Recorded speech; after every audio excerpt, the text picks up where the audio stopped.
دوستان عزیزم، درود و مهر، امیدوارم حال دلتون عالی باشه. این ویدیو مختص کسایی که دنبال یه غذای فوری، اقتصادی و فوق‌العاده خوشمزه، پس تا انتهای ویدیو همراه من باش. تو مرحله اول پیازی که داریم به صورت نگینی کاملا ریز میکنیم و بعد از اون میریزیم داخل ظرفی.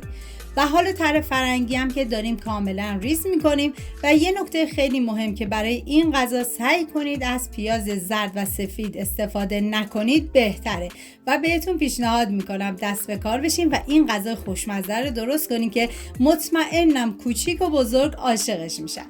و بعد از اینکه دیگه تر فرنگی هم کاملا ریز کردیم به پیاز اضافه میکنیم.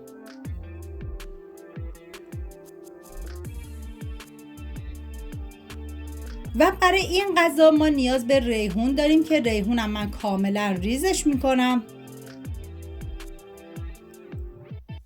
و بعد از اون به بقیه مواد اضافه میکنم.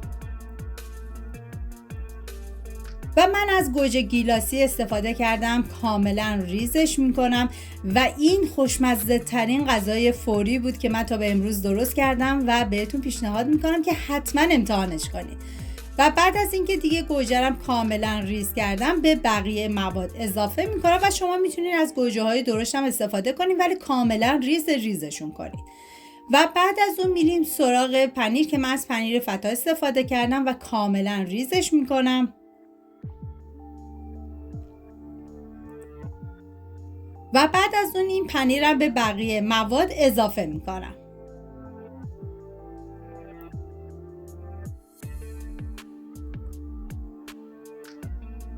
و حالا یه عدد تخم مرغ من اضافه میکنم و اگر نیاز بود تخم مرغ دوم من اضافه میکنم. و ادویه ها شامل نمک، پاپریکا و آویشن هست، به این مواد اضافه میکنم. و همچنین آرد گندم. حالا هم میذارم تا همه مواد با هم دیگه مخلوط و یک دست بشن. و من یه عدد تخم مرغ دیگه به موادم اضافه کردم که متاسفانه تو فیلم نیفتاد. و بعد از اون داخل تابه من روغن حیوانی ریختم و بعد از اینکه داغ شد حالا از موادم با قاشق میریزم داخل تابه و میذارم تا کاملا سرخ بشه.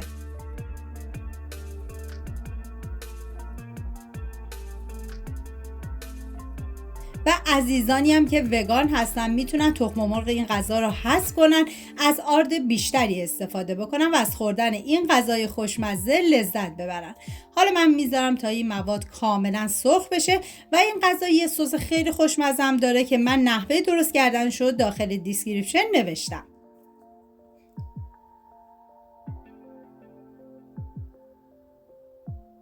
و بعد از اینکه یه طرفش سرخ شد برمیگردونم و میذارم تا طرف دیگه‌ش هم کاملا سرخ بشه.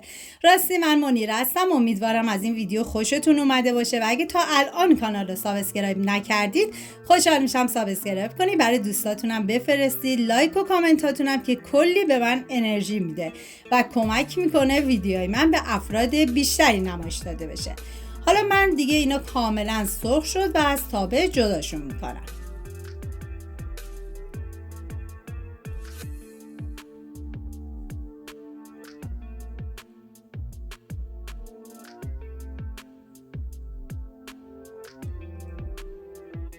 و این هم از غذای خوشمزه ما. امیدوارم درست کنید، در کنار خانواده از خوردنش لذت ببرید.